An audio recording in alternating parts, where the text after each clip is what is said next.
From Milan. Good morning and good evening to everybody elsewhere. We're so excited to have you here again for session 2 of Driving Global Youth Action for Climate Adaptation in Food Systems. This session is all about mobilizing youth power towards COP26, the rise of a global movement, specifically youth movement.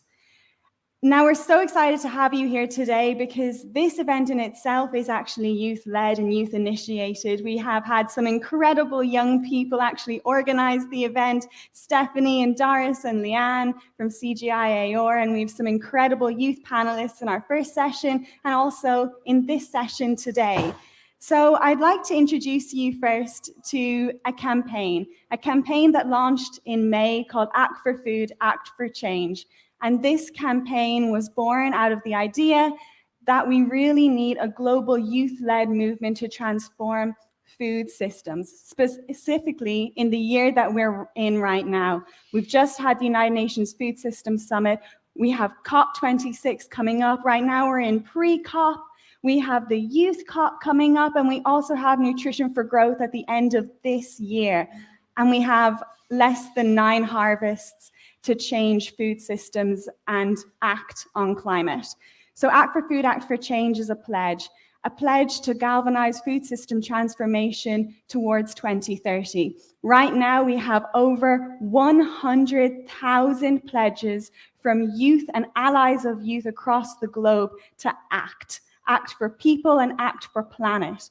But we also realized as a youth-led movement that we can't just have a pledge lying on the internet not doing anything. We needed action. So we created our Actions for Change, 17 actionable commitments and global priorities from youth across the globe. Right now we have over 50,000 votes on our Actions for Change, and these are from young people under the age of 30. So we can see what global youth priorities are, and we can also break down these global youth priorities into regional priorities. And we brought these global youth priorities to the United Nations Food Systems Summit. We're bringing them here today to pre-COP. We'll be in Glasgow for COP26, and we're also going to Nutrition for Growth at the end of this year to showcase the commitment of over 100,000 young people and allies of youth from right across the globe. So, what we really want to do is, because we have a hybrid event here today, we want to get to know you at home and what your priorities are and what your opinions are. So we have a really, really exciting interactive start to our event here today. We have a live voting via menti.com. And if we could get the instructions up on the screen for the Menti poll. Thank you so much. So you can scan using your phone, this QR code, but you can also go on to Menti, menti.com, and put in the code 70307353, and you should come to your first question. So while we're waiting for everybody to come onto the Menti question, I'm going to just let you know what that first question is. In your opinion, what is the strength of youth in climate action? If we can get that question up on the screen as well, please. And we should have all your votes coming in, all your opinions. What we have right now is innovative thinking, energy to act, I love that, global connection. And if you have anything else that isn't there, you can put your opinions in the chat and we will collect those later as well. So we're really seeing a tie in innovative thinking and energy to act. I love that because those two are interconnected. Oh, energy to act has just got a bit more energized and it's up to 8. Wow, great. And if we could see the results of the poll, oh, it's back drawing again. Okay. So we're seeing the strength of youth in climate action. You believe it's a tie between innovative thinking and energy to act, two that are really, really interconnected. And I think now we're also going to go to our second question. How are you at home and you in the audience right now getting involved in climate action? Is it through a low carbon diet, sustainable travel? Can you also put the other questions, the other options up on the screen for me, please? Is it behind raising awareness or reducing your food waste? Now, this is really interesting. We're seeing a lot of you are raising awareness, which is really, really important. And a lot of you are reducing your food waste, which is also incredibly important. 6 people for a low carbon diet, 7 people, 4 people for sustainable travel. One has a separate comment in the chat, which we will come to and collect. But the majority of you are reducing your food waste, which is incredibly important to reduce greenhouse gas emissions, and also is really important when creating a sustainable and healthy planet for people and biodiversity. So I love that. Thank you all for taking part in our Menti poll. You can still do it offline as well. So please do get your votes in.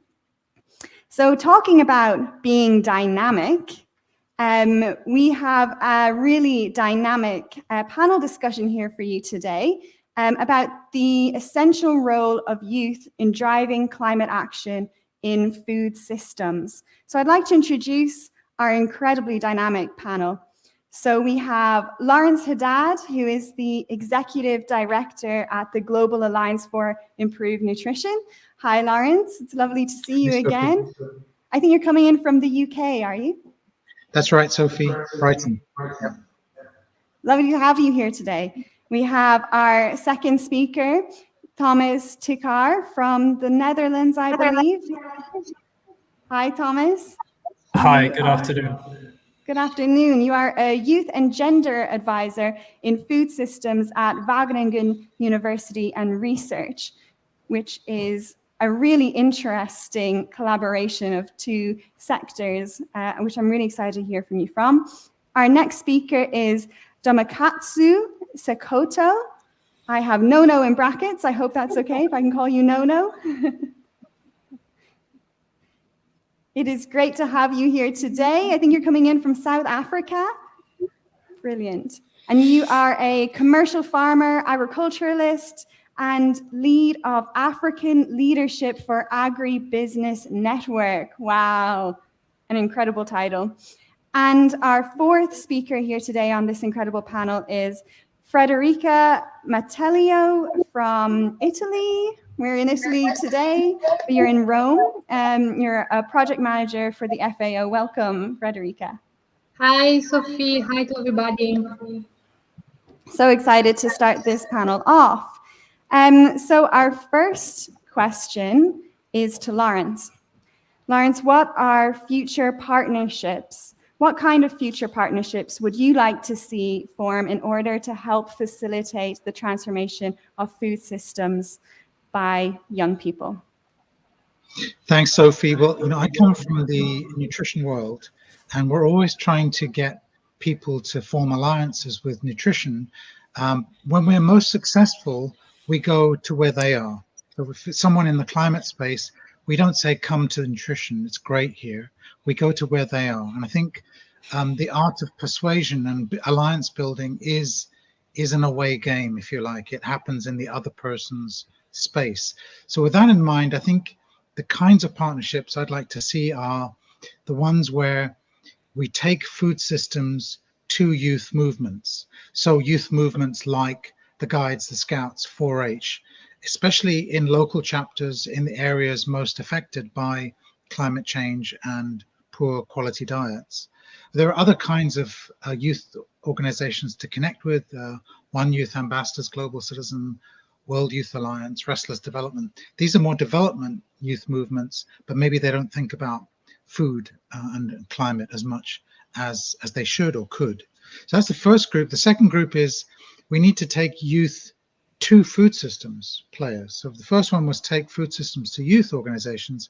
The second one is take youth energy and agency to food systems. And I think youth leaders such as yourself and some of the people on this panel did a brilliant job in the context of the UN Food System Summit, where you brought this energy and insight and innovation to CARE, to GAIN, to donors, to the UN, to businesses. And, don't stop doing that.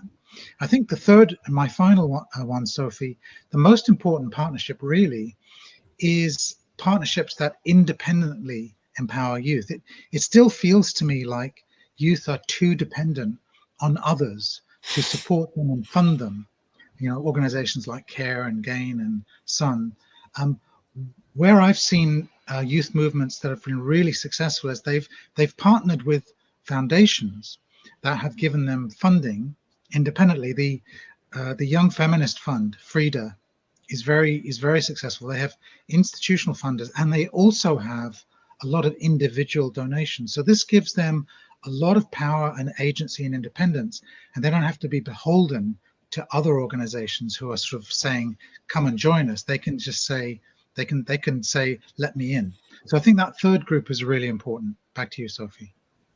Yeah, I think what you've mentioned about bringing that power back to young people is incredibly important, because I think when we look for funding and we look for support and we look for partnership, I think we sometimes can look at these agencies as kind of like ivory towers, like the places to be.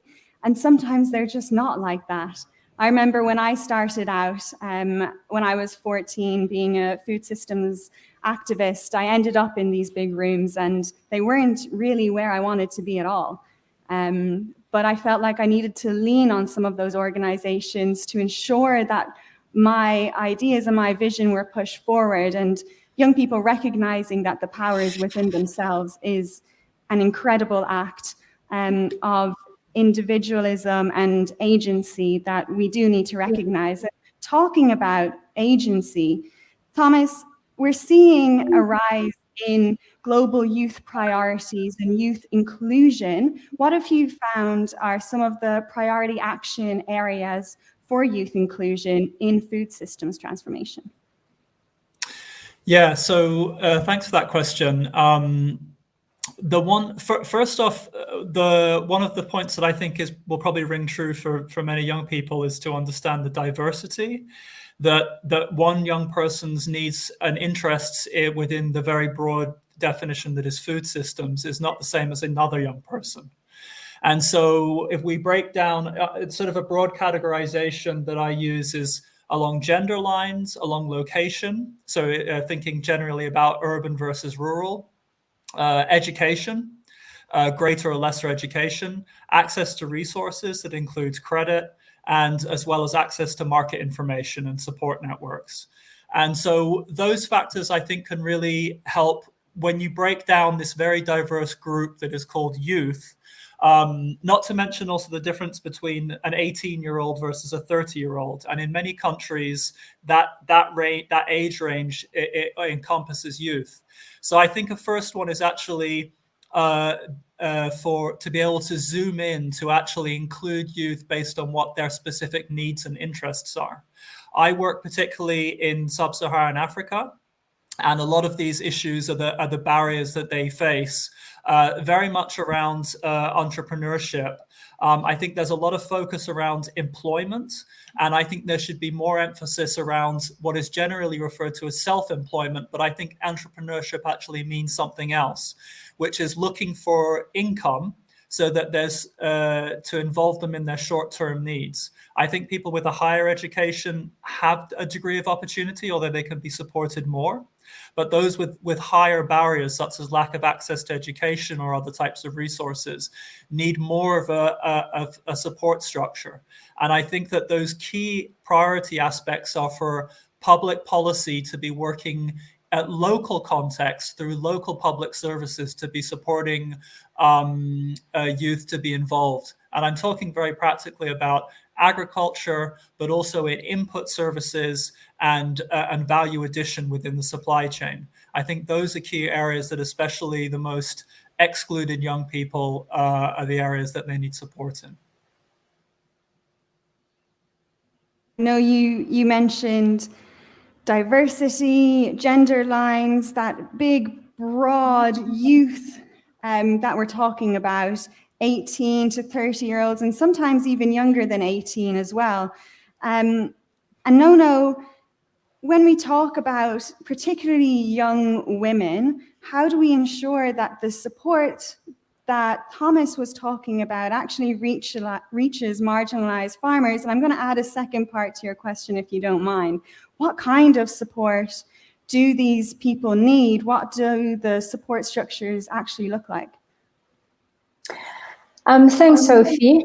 So, I mean, the support would vary depending on the focus of the specific farmer, as well as the specific young woman. I mean, Thomas just gave you an idea that there's so many different types of categories of young people as well as women. It's the same as well. You don't have one solution for everyone. So if you're focusing on a farmer, which means somebody who already is on the land, is already kind of has some sort of production, their needs in terms of support is also very specific. And I think for women, I mean, as we know that especially young women, it's firstly for me, it's empowering them to actually know that they already have value, you know? And I think that's probably a big part of ensuring that women can actually succeed in a lot of things, because there's a lot of programs that actually invite women to participate. There's a lot of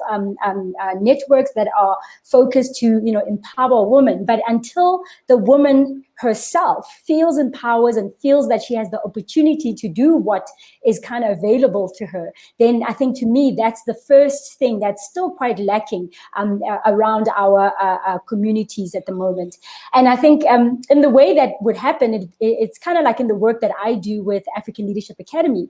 It's about finding ways to open up networks that already exist of people working in the sector that can provide some information around how they have, you know, succeeded in the past, how they have solved various challenges, and how it is that they have actually been able to get into the sector and really survive in the sector, especially during this time. So for me, building the confidence in the woman, the young woman in farming is something really important. Platforms like these also help to highlight that, you know, I am a commercial farmer and I'm young, and it's really good that we're showing more people like myself who will be able to see themselves in those people who are actually leading the way. I love that, sharing the stage, bringing people on stage who don't usually get a chance to speak, ensuring that their voices are actually heard. And I think in all these types of sessions, we always have to remember the people who aren't in the room and the people who can't be in the room. And when we talk about the people who can't unfortunately be in the room, when we were looking at UNFSS and the outcomes of UNFSS, the United Nations Food System Summit, the pre-summit, we just had the actual summit, they tried to bring a lot of people in the room. They tried to make it as inclusive and diverse as possible, and it was probably a step forward for a lot of UN processes into the future. Frederica, how can we connect the outcomes from the United Nations Food System Summit to future youth inclusion, like Nono was saying, ensuring that young people, young women understand the power that they hold themselves? Thank you, Sophie, for this question, because it is very important. Actually, the summit, the outcomes of the summit was to identify solutions and leaders and issue a call for action at all levels, raise awareness and elevate public discussion. Another outcome was develop principles to guide governments and the stakeholders.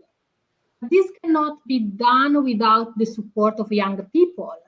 And the young people were involved in these discussions in the summit at different levels. They have been invited to the United Nations Food Summit to identify critical priorities, outline commitments, call for leadership by governments.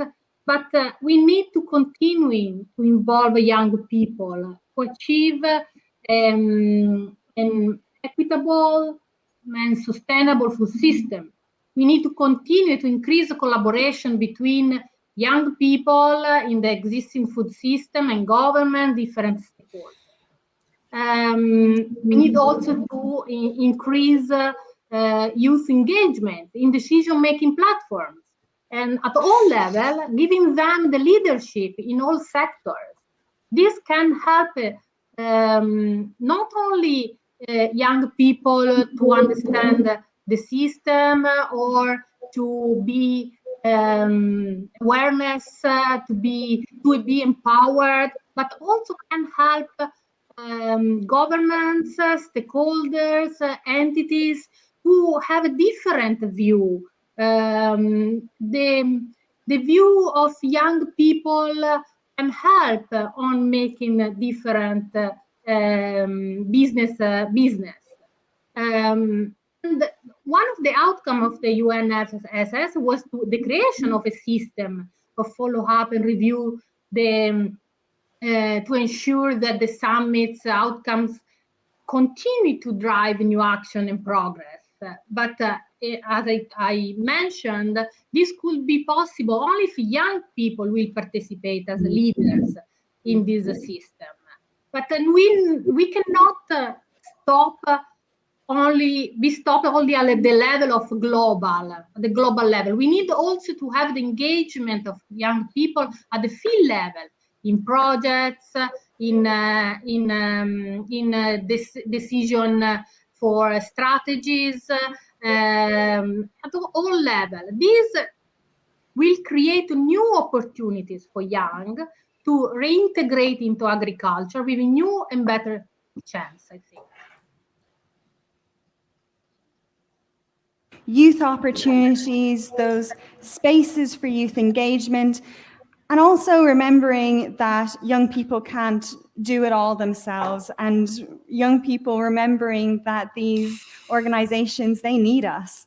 They can't do it without us either. So that intergenerational allyship is, I think, one of the most important things to be realized this year.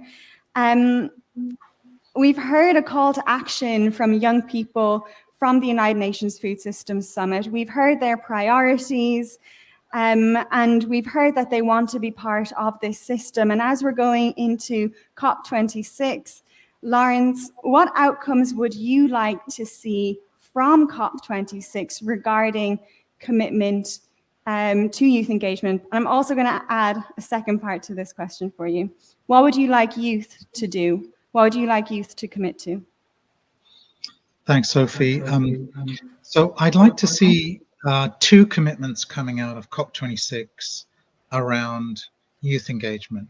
The first one I'd like to see is a commitment by powerful players to create space for youth. So lots of, what does this mean? That means sharing. Well, that means inviting youth into places where decisions get made, in boardrooms, on councils, in debates as panelists, in debates as moderators like you are, Sophie. As a moderator, you are controlling the narrative of this discussion. That's very important, and in the media. So I think that's very important. But that means those organizations and power sources need to learn to share their power to grow the power of their cause. And I think a lot of organizations don't like to do that. They don't like to share their power to grow the power of their cause. They feel that somehow they will lose control. But what's the point of controlling something that's ineffective and small? You want to be a part of something that's impactful and big. So I think it's very important for these organizations to walk the talk, not just talk about it. So I would like to see, I'm a big believer in scorecards, and I think it'd be really interesting if young people or a couple of youth organizations or a group of youth organizations develop a scorecard that says that ranks organizations in the food system. It says how committed are you to youth. So take my organization, GAIN. We talk a lot about youth. We have a youth program, and we talk about never about our adolescents without our adolescents. But there's no youth member on the GAIN board, and I'll be talking to my GAIN board about this. But I think there are lots of dimensions that one could look at of organizations that are influential to say, well, how committed are you to creating a space for youth? That's the first one. The second one is I'd like to see the COP commit to support youth to create space for themselves, so they don't need to be invited in, they will just demand to be in. So are there any climate funds, for example, that only support youth initiatives and youth engagement and youth movements? I don't know. If there aren't, it'd be great to see them. As you said, Sophie, youth has to have independent power sources. You talked about the power within, which is about self-confidence and the belief in oneself. We've also talked about agency, the power to, and then of course the power with is also really important, the power to do things with others. So all of this comes, as Greta said yesterday, all of this comes from the streets and from the fields, and all of that means supporting the creation of power and formalizing that power, but not trying to control the power that's been created. And I just leave with this one thing that I heard the Women Deliver community say: is if you're not at the table, you may be on the menu. So it's very important to either be invited to the table to make decisions or barge your way in. What should youth be doing? I think youth, I can't speak for youth, obviously, but I think you should be, whenever you get the opportunity to whenever you're invited, engage seriously, like you're doing. But I think even more importantly is begin to organize your own power sources. Don't rely on the invitations from others. You want to be in a position, youth wants to be in a position where you are doing things and inviting others to join you rather than being invited to join others. So I think really important to create that power base, find some foundations that will get you going as an independent movement, and then begin to ask for membership fees, very small amounts of money, to develop your independence, and then that way you'll get people to really pay attention to you. Back to you. No, I think you've hit on some really, really important points, and I wish we had time to go into all of them. And I think what I'm going to really pull out of what you said is that power dynamic. And I think right now we do live in a society where young people are educated and made believe that leaning on other organizations and leaning on those big organizations is something that we should be happy to do and grateful to do. I think sometimes we lose the power in ourselves. And right now we're faced with so many challenges as young people. We have the rising cost of living. Youth across the globe can't afford food anymore. We have climate change, anxiety. Sometimes it feels like we're shouting into the void. And other times we're that youth box ticked off at events and conferences across the globe, and fighting that power dynamic is something that can be sometimes really, really difficult. And Thomas, coming to you, when youth are faced with all these challenges, and when we go to summits like the United Nations Food Systems Summit and COP26, can you give us a flavor of the challenges young people are facing in these kind of rooms? Sure. I'll just give a very quick response, being aware of time. I think a lot has just been said, so I don't want to repeat too much of that. Yeah, my main point about this was just to say that a lot of these sessions tend to be just a young person joining as a panel speaker, and I'm much more impressed by sessions where young people are actually setting up the agenda and setting the terms of the conversation. Those types of events I feel much more important, and I feel that just like what was said, is that agitating for that space and demanding more control is what's definitely needed. I'll leave it at that, though. Much, Thomas. That's a really, really important point. No, when we talk about young farmers, sometimes young farmers are left out of the equation. Sometimes in the global north, we have people, I guess, going against farmers a little bit. They're sometimes labeled as emitters of greenhouse gas emissions and causing climate degradation. But when we look at young farmers and we look at the rate young people are moving away from farming, how can we ensure that these young farmers remain central in our efforts to promote food system transformation? Because food begins with farmers at the end of the day. Yes, Sophie, you've pointed out some really important and very contentious points that you've made there. I think how it's worked in the spaces that I participate in is that I've actually decided that I've got skills beyond that actually go beyond the farm. So I'll give you my personal experience, and how I've done that is I've partnered up with young people who really are passionate about the farm ground, being in the farm, and their focus is actually on production. And my work is finding ways to support my partner who's on the ground. So between the two of us, we're using both our skills as young people. I get to sit in opportunities like this and actually speak about what's happening on the farm and the challenges we have as young people. And on top of that, it allows me to connect with stakeholders that can actually provide us the support that we need.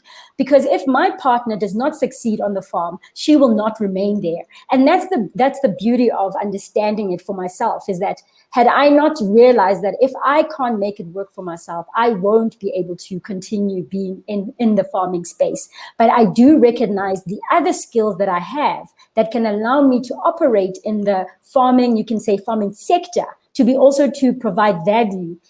Because as you mentioned, none of these other value chains would ever matter if there's no production. And if it's not done well enough, then we can just as well forget the sector as a whole. The agricultural industry really depends on production.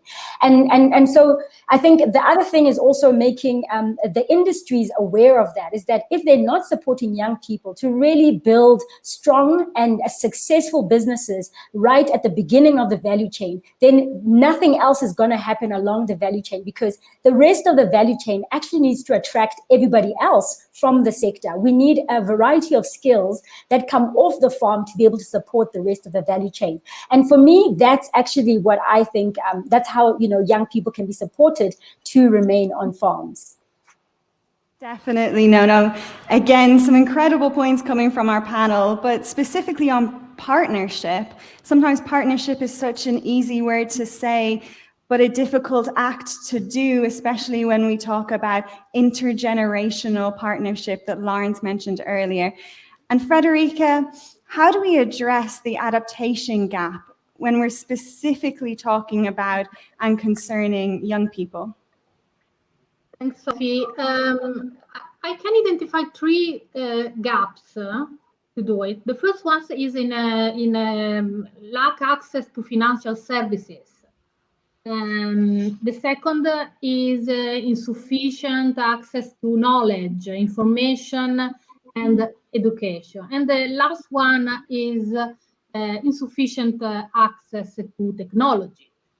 Because it's true that youth have the experience, familiarity with technologies. They have to face with the slow advancement of technology in the agriculture sector and the expensive cost for access to the internet and to technological based outcomes, solutions. How to do it? How to help young people on these barriers? The first one, policies can be very important. The first one is long-term, coherent policies can help on innovative policy adjustment to ensure that equitable, inclusive engagement of young people are ensured. The second one is a strong and consistent long-term financing mechanism dedicated to young people, and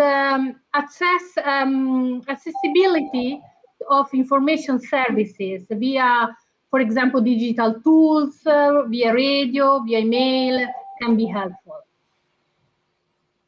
Thank you. Knowledge sharing, we have a live Q&A session now that I'm going to hand over to the lovely Stephanie to moderate. Thank you so much, Sophie. So, now we will start with the live Q&A, and we will be starting with the in-person audience. So if there are any questions from the in-person audience, please take the floor. Three questions, so maybe we go one by one. So my name is Danish, I work for CCAFS, and I just had a question for Lawrence, actually. But I really like the comment that, Thomas, you made as well on youth leading events, and I would like to thank my young colleagues, Stephanie, Doris, and Leanne, who have done much of the organization for this event. So this is really youth-led organized event, and that's how most events should be. And that comes back to the point that Lawrence made, which was about sharing power and power dynamics, Sophie, as you mentioned. And I've been working for CCAFS for the last 7 years in the international sector. I often see, as you used it, Sophie, youth becomes a tick box. We've invited young people, they were on the table, we had so many young delegates, so many men and women. It becomes that. And what Lawrence said, one of the aspects was, power independently. The other one was power sharing. So how do we make sure that power sharing occurs in these kind of international organizations? And there was a question this morning about companies and in the boardrooms, how can we make sure that power sharing occurs? So my question is to Lawrence, how can we make sure that the power sharing occurs at the highest levels in international arena as well as businesses, so that power sharing really happens? Yeah. And I'll hand over to Bruce, he's got another question. Can I go ahead? Yes, we'll take 2 questions. Okay. So I'm Bruce Campbell, I lead CCAFS. This is a question to everybody, including Sophie, about, I think the youth as an issue came into the agricultural research area only about 3 or 4 years ago, I think, as a much bigger issue. What do you see? What do you see as progress? Are you positive about what's happening, or do you see that it's really not happening at all in terms of the kinds of things the panel raised? Power sharing, youth-led events. My impression is that it's not anywhere near where we need to be. I think now the panelists can answer the 2 questions that were asked from the in-person audience. Thank you both. Shall I Should we start? Yep, Lawrence, go ahead, and then we'll go to Thomas as well. Thank you, Danish, for the question. It's a really good one. I start with a personal observation. In the last year, I've been working hard on the summit, and I haven't worked with as many young people in the last year as this is the most I've worked with young people in the last year than any year in the last 20, I would say. And I think as you progress in your career and you get older and more senior, you kind of forget what it's like to work with people in their 20s or even teens. And you tend to think that they don't have as much to offer as people in their 40s, 50s, because those are the people you're working with all the time. So I think it's really easy for people like me to forget exactly what it is that people can offer. And I think the climate debate, because it's such a big intergenerational equity issue, has raised the level of awareness that this is not only the smart thing to do, this is the right thing to do. The decisions being made by, I'm 62, the decisions being made by people like me are going to affect me for another 20, 25 years, hopefully, but they're going to affect lots of other people for another 40, 50 years. So there's a moral obligation to do it. But there's also an instrumental reason for doing it, is that younger people they see the world differently. They cut through the baggage and the jargon and the nonsense, and they have a clarity that people like me tend to lose because we have all this baggage that we're carrying. They have access to sources of innovation that I don't even know about. They have networks that I don't even know about. They have platforms that I don't even know about. So it's a moral issue and an instrumental issue as well. But you have to do it in a respectful, balanced, equals. I think allyship is exactly the right word that Sophie used. But to do all this, you have to change mindsets, and that's what panels like this, working with people. I often find that I never really know what someone's like until I work with them. So the more we get to work with younger people side by side, the more people like me begin to understand it's a moral imperative and also a thing that will help everybody achieve their goals. Back to you. Thank you so much, Lawrence. And I know Thomas wanted to come in, and then I might go to No to maybe answer Bruce's question. And I also don't want to put Stephanie on the spot, but Stephanie's currently studying in Wageningen University, and I think you might have something to offer to answer Bruce's question too, if you want to come in on it. So we'll go Thomas, No, and then go to Stephanie in the audience as well, if she's all right with that. Sure, I'll make it quick. I just wanted to say on those that positive negative aspects that I'd be negative about the way public policy exists to support young people. I feel like that really needs to change, especially on the African continent, to be very pro-youth, to share risk for young people, to remove risk away from them, so they have the space to fail safely, to put it that way. Where I'm very positive is the emergence and the growth and scale up of youth networks. And that's where an area that I think needs to be highlighted a lot more, that it's not just individuals or groups, it's also much broader groups of networks. The two obviously large ones that spring to mind, one is called YPARD, another is CSAYN, but there are many, many informal small networks, WhatsApp groups, Facebook groups. I think those could really be supported. And an area that could be supported more is that last mile. You know, how can young people be supported more just to gain access to the resources that are there? And I think digital platforms, I know in the one way it's been old. I mean, the internet's been around for 25 years, but I think new types of apps could really have the potential to create disruption and opportunities for young people. So in more areas, I'm positive than I am skeptical. Positivity, optimism, we love to hear it. No, over to you. Great, thanks. Those are great answers, actually. I'd just like to touch a little bit on one of them, and it's around these networks. Like, I mean, Thomas, you're very right. There's a lot of young people who are already doing some amazing things. How do we tap into what they're already doing?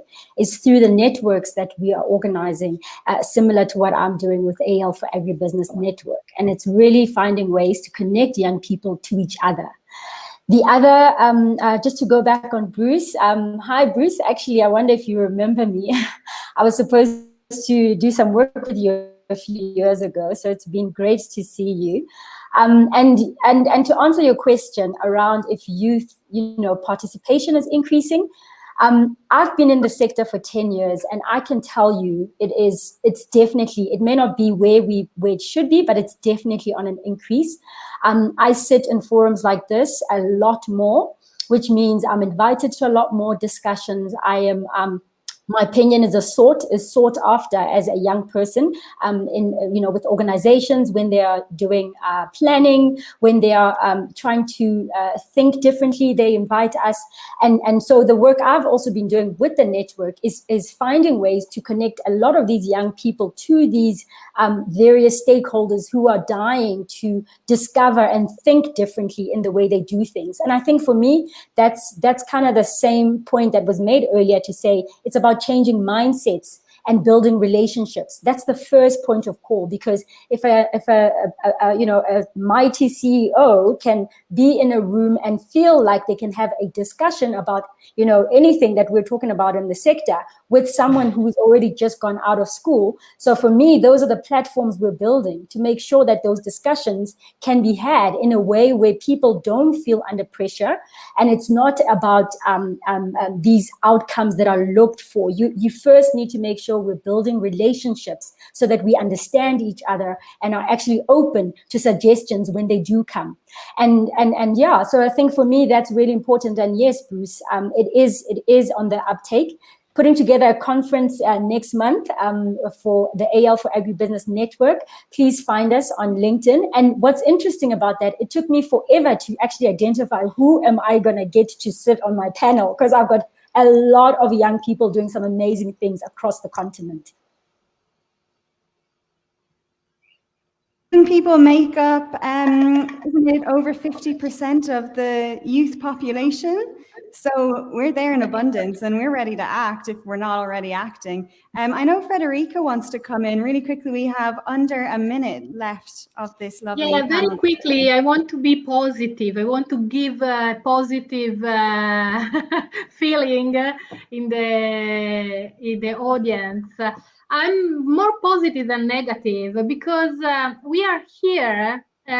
We in this panel and the audience, there are two different people, like me, mature people, let me say, and young people that are discussing together in a very open way. And this is a very positive situation, I think.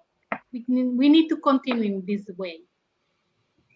Thank you so much, Federica. Yes, we do need to continue this way. And it's about networks. It's about connecting youth. And talking about connecting youth, I'm just going to see if Stephanie wants to come in or if you're okay. No? Okay. Stephanie is a youth ambassador with Act for Food, Act for Change. She's one of our really, really great youth campaignists, and she has co-organized this event here today. So in light of that, I want to showcase our Act for Food, Act for Change global youth pledge, which we have created as part of this youth campaign, this youth movement that is transforming food systems right across the globe. And if we could get the video up, please.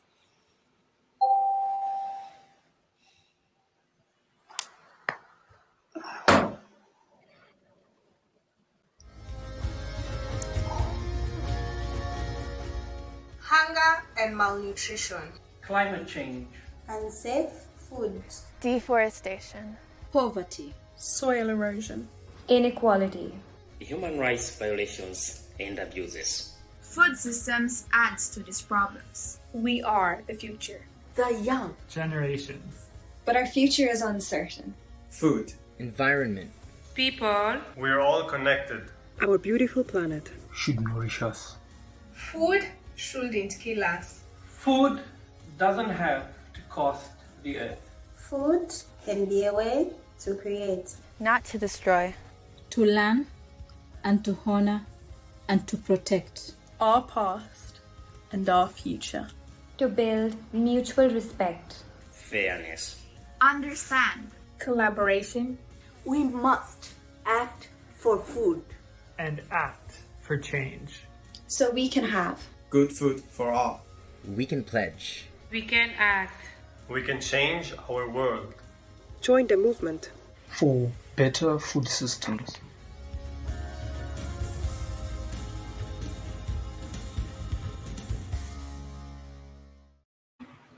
And you might have seen a flash of how and where you can sign the pledge come onto the screen before the video. And if we could get that up again. There's a really nice QR code that you can scan with your phone that will bring you directly to the pledge.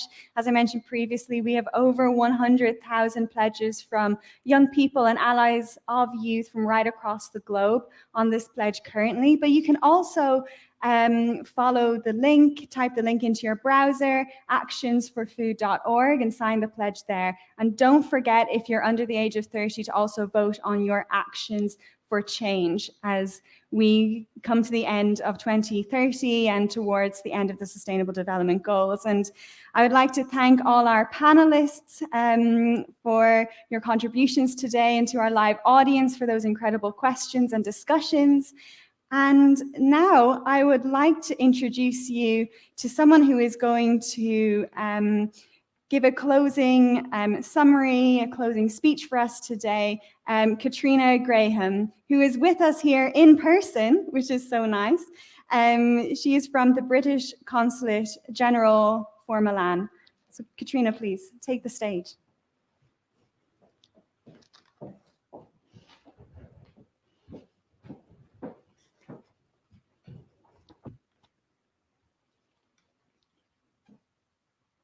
Thank you, Sophie. Can everybody hear me okay? Yes.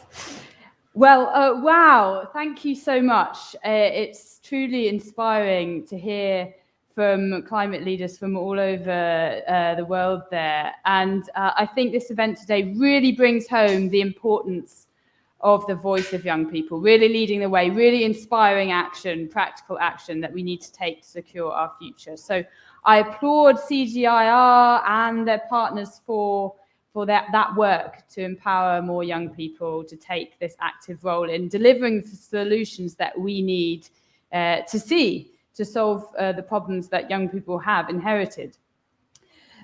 Of course, young people today are the generation that are both the most vulnerable to the impacts of climate change around the world, but also the generation that offer the hope that we have for the future and the change that we want to see. Young people, I think everybody will agree, are the agents of change, whether that's in the household, in the local community, or as we're seeing in Milan this week, on a global scale, influencing world leaders.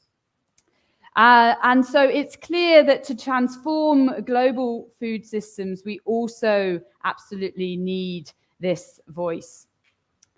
Today, right now, here in Milan, we have almost 400 young people who have traveled here from the 197 partners of the UN Framework Convention on Climate Change for the Youth for Climate event organized by the Italian government in partnership with the UK. And right now, as we speak, they are working on the development of a declaration, which tomorrow will be presented to and discussed with the global ministers attending the pre-COP26. So this Youth for Climate event today, it is a really key step on the road to the COP26 conference in Glasgow in just a few weeks' time. And I hope it demonstrates our commitment to putting young people absolutely center stage in the fight against climate change and to listen to their voice. The UK government has committed throughout its COP26 presidency to drive greater ambition to protect and restore ecosystems, to shift to more sustainable forms of agriculture. This really is one of the key priorities in the conference for Glasgow. Because, of course, transforming the relationship we have with nature, with the way we use our land, also offers huge benefits. But if we are going to be honest with ourselves, it is going to be a challenging transition. And so that's why the voice and the energy of young people like those we've heard from today is so important to success. We all know it's not going to be possible to achieve what we want to achieve, which is to limit the increase in global temperatures to 1.5 degrees Celsius without radical action on nature and on land use as well. Approximately 1/4 of global greenhouse gas emissions are associated with land use, and protecting and restoring ecosystems, managing our land more sustainably, has the potential to capture 10 gigatons of carbon per year. That's the kind of change that we're going to need to see if we're going to stay within safe temperature limits. So whilst land use is essential, also transforming our food systems, it's the other side of the same coin and a very worthy focus for today. We must not forget, as the UK Prime Minister reminded us in New York last week, that Indigenous peoples, the smallholder farmers, are the people on the front line of climate impacts around the world. And we have a duty to make sure that that impact is mitigated. rising temperatures are reducing the productivity of agricultural lands. There is therefore an immediate need to restore these ecosystems. And we must invest in food systems, as we've heard today, so that they can also adapt to climate impacts, continuing to protect livelihoods for farmers, continuing to protect food supplies for the world. So our response to cutting emissions and limiting global warming is also including a focus on adaptation at this year's COP26, putting adaptation on an equal footing to make sure that we are protecting the communities and the habitats that unfortunately are already being impacted by climate change and will be further in the future, regardless of our actions. Finally, we must also accelerate research and innovation in the field of agriculture, or really we don't have a chance of winning the fight against climate change. We need all these things urgently, and we need them all together. It's been great to learn just now about the pledge aiming to gain millions of signatures from young people around the world to push for nutrition and for food systems transformation. So let's all encourage more young people to sign up to that pledge to transforming global food systems. I do believe this will genuinely make an impact. It will be listened to and help make sure that food systems gain the rightful, visible place as part of the climate crisis, getting them also onto the agenda for governments and for businesses around the world. So I'd just like to say that for those of you who are continuing to engage on this agenda, we also have another event here in Milan tomorrow as part of the UK's activities that we're organising alongside the pre-COP conference this week in partnership with CGIAR, focusing specifically on agricultural innovation. So if you're here in person, talk to one of our team, or if you're joining us online, then search the web for pre-COP climate shot, and you should be able to find the details to register for that discussion as well. Finally, thank you for inviting me here today. A real honor to be part of this important moment and to have listened to experts from around the world. I wish you every success in the future in this essential work for the future of the planet. Grazie.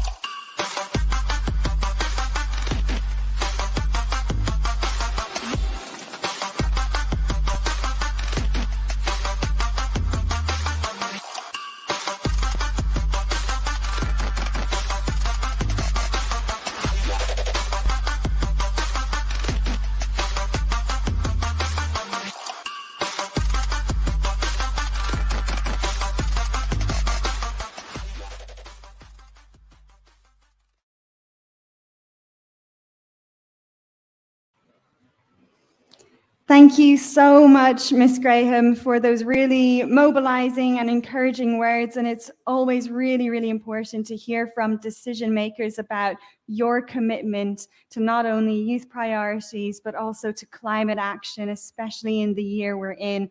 And thank you for highlighting the pledge. And I'm really excited about Climate Shot tomorrow. For anybody that's in Milan or online, Climate Shot Accelerating Agricultural Innovation and COP26 is happening at 2:30 to 4 p.m. CET. You can register on the CCAFS event page.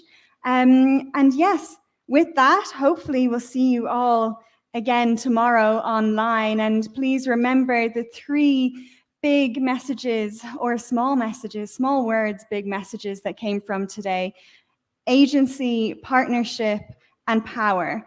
3 things that we have to realize when working with young people, or we are young people working with other organizations and trying to forge those partnerships towards the end of the Sustainable Development Goals. With that, thank you so much to CGIAR, CCAFS, the Global Alliance for Improved Nutrition, the Food Foundation, the IAAS, Wageningen University, and everybody at home from Act for Food, Act for Change. Thank you for joining us. We'll see you soon.